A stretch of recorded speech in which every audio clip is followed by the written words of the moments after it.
Hello, my name is Gary Taylor and I'm Helen Taylor's son. On behalf of myself, my brother Ernie, my sisters Debbie and Sherry, and our entire family, I want to thank each of you for coming here today. I know some of you came here today to say your earthly goodbyes to our mama, but I don't really look at this as a day to say goodbye.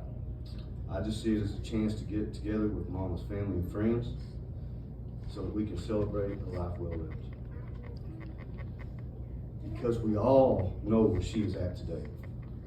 And it's my belief that if we should accept Christ's gift of salvation, then we'll all get to join her someday when our time comes. Our mama had an interesting life. She was born into a family of South Texas cedar choppers. She was actually born in an abandoned house outside of Katy, Texas. Granny went into labor while they were traveling from a cedar chopping camp south of Houston to a new camp north of Gumbert, Texas. Now, they only stayed in that abandoned house for a few days. They just stayed until Granny felt strong enough to travel. And then they loaded up into a 2-ton flatbed cedar truck and they headed towards Gumbert. When they arrived in the new camp, Papa Gumbert raised a 20-foot by 20-foot canvas tent, and that's where my mom spent the first 3 or 4 years of her life. When she was around 3 or 4 years old, Papa bought a billiards bar in Marble Falls, Texas. The bar had living quarters in the back, and that's where the family lived. When she was about 6 years old or so, not 100% sure about the time, but somewhere around that time, Papa sold the bar in Marble Falls, and they bought a new bar in Ingram, Texas, a little town just a little west of here. Just like the old bar, there was living quarters in the back, and that's, once again, Mama found herself living in the back of the bar. Around the same time, Mama's older brother, Willie, and his family bought a home down the street. And that's where Mama would spend most of her time. She spent her days playing with Uncle Willie and Aunt Minnie older kids, and she'd also help Aunt Minnie take care of the younger kids. During this time, she formed a sisterly bond with some of her nieces and nephews that lasted a lifetime. They lived just a few hundred feet from the banks of the Guadalupe River, and I know most of you know exactly what I'm talking about. To me, it's one of the most beautiful places in the world. And I'm guessing it was a pretty cool place to grow up. She lived in the back of that bar until she was about 15 years old. And that's when she met and soon afterwards married a handsome young guy by the name of Ernie Taylor, who most folks call Dean. Mama was a beautiful woman. But when she was younger, she was a stunningly beautiful young lady. And it seems this is an attribute that all the Gumbert women share. Obviously, it's my sister and my sisters Debbie and Sherry, they inherited that trait from my mom. When Daddy saw Mama for the first time, she had recently washed her hair, so her hair was wrapped up in a towel. He told me one time that when he saw her, it took his breath away. He said he thought he was looking at an Arabian princess.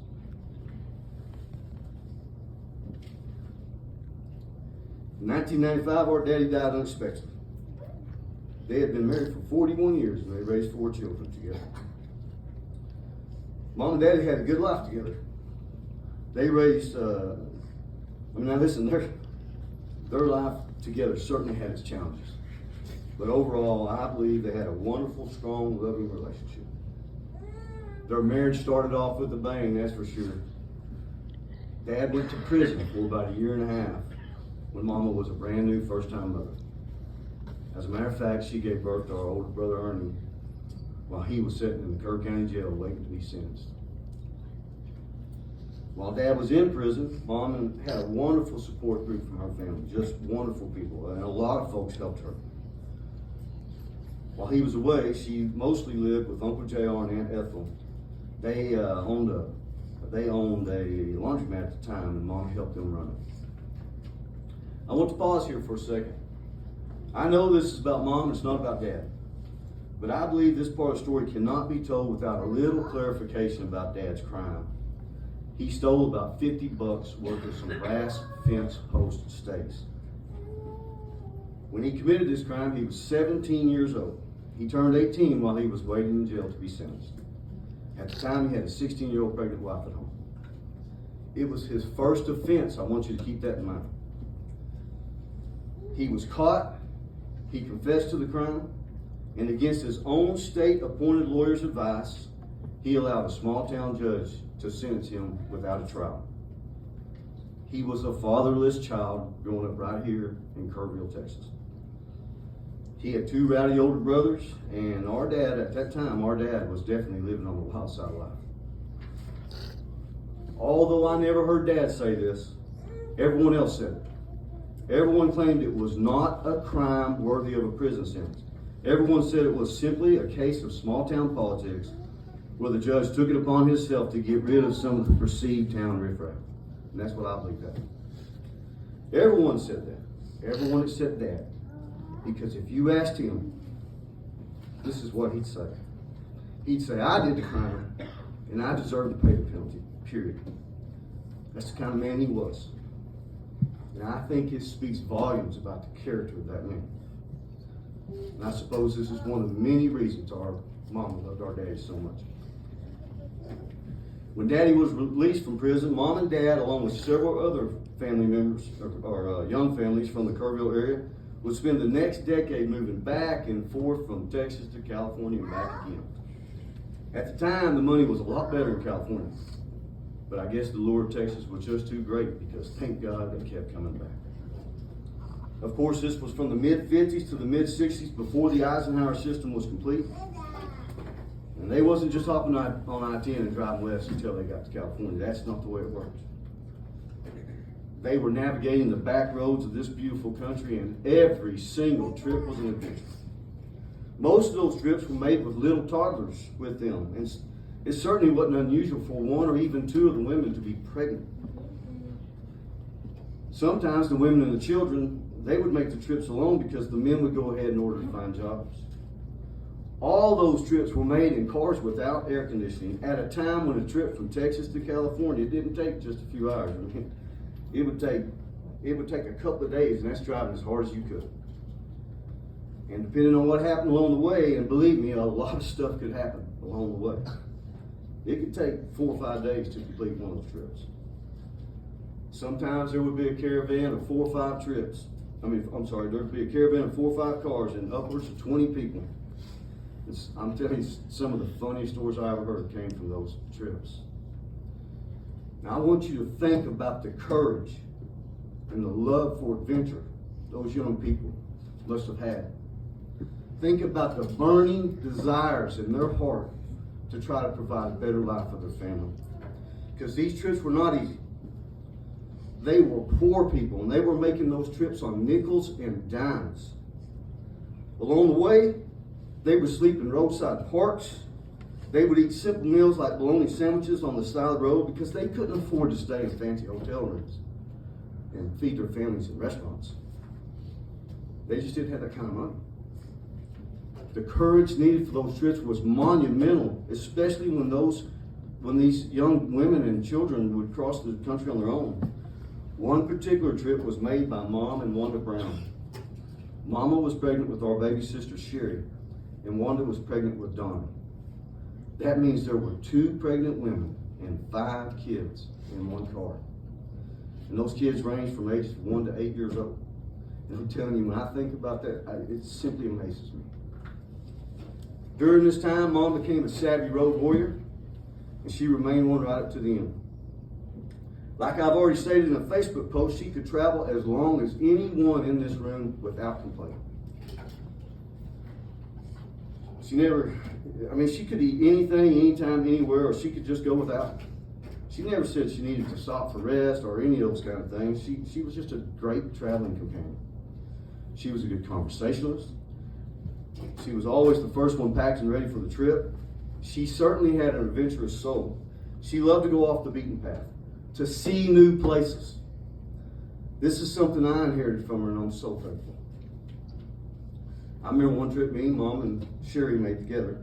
We drove from Kerrville to Grand Prairie, and it took us about 12 hours to make that 5-hour trip because we made so many detours.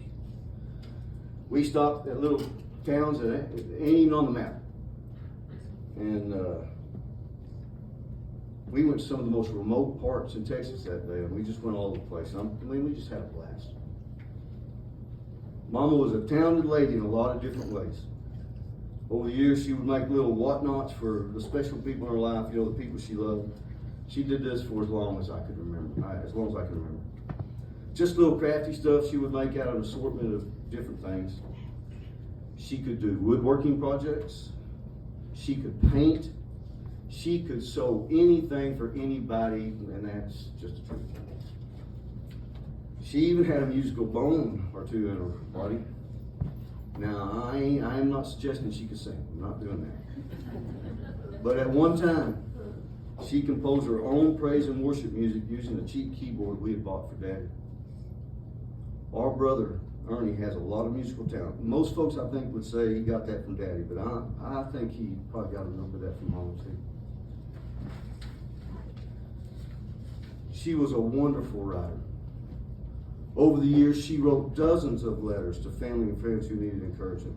And many of you have reached out to us expressing how much those letters meant to you. I mean, it's amazing how many of you she touched with those letters. And of course, there's the quilts. She has made hundreds of beautiful quilts for so many people, there's no way I could count them. One of the things she loved to do was to help others with their quilting projects. And I also know she did her best to help anyone who was interested in how to quilt. It brought her great joy. Quilting was a great source of enjoyment for her. Which brings me to one of the many endearing qualities I love so much about her. She was a natural born caregiver. She would help anyone in any way she could. If someone was ill, or if someone was injured, or if someone was just having a rough time, she would jump in her car, drive hundreds of miles, prepared to stay as long as needed. And while she was there, she helped in any way she could. She would nurture them. She would dote over them. She would give them life lessons learned from a lifetime of trying circumstances she had endured herself. But we all know what her greatest character trait was. She was a true disciple of Christ. She had an unwavering belief in Christ and in His teachings. If I came to her with a problem, in my entire life, if I had a problem, she's where I'd go. But if I came to her with a problem, she always tried to help me figure out the way to deal with that situation using the principles from the book with the most wisdom, the Holy Bible. So if you were to ask me, what is it that I learned from Mama's life? What is it that she spent a lifetime trying to teach anyone who was paying attention? Well, before I answer that, let me remind you, Mama started a family when she was 16 years old. She quit school at the age of 15 to get married to our daddy. So we're talking about a simple, uneducated woman. But never confuse the amount of education someone receives with the amount of wisdom someone has. She was remarkably wise for a woman who was born in an abandoned house on the way to a cedar chopping camp. So this is what I think a simple, uneducated woman born into a cedar chopping family spent a lifetime trying to teach us. She tried to teach us how to be kind and compassionate. She tried to teach us how to live life to its fullest, to not be afraid of the unknown. She wanted us to be willing to drive off of life's beaten paths.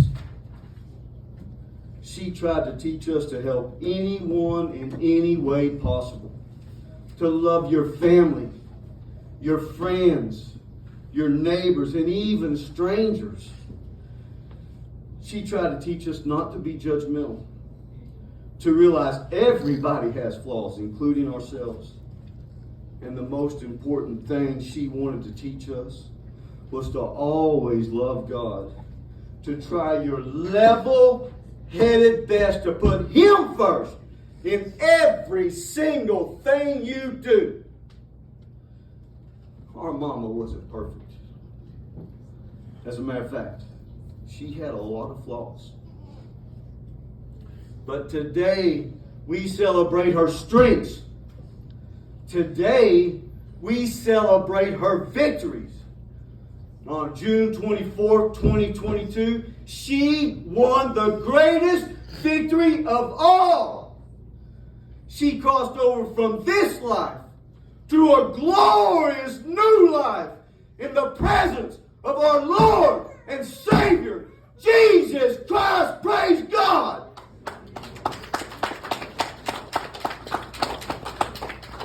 So thank you today. Thank you for coming here today. And thank you for loving our mama so much.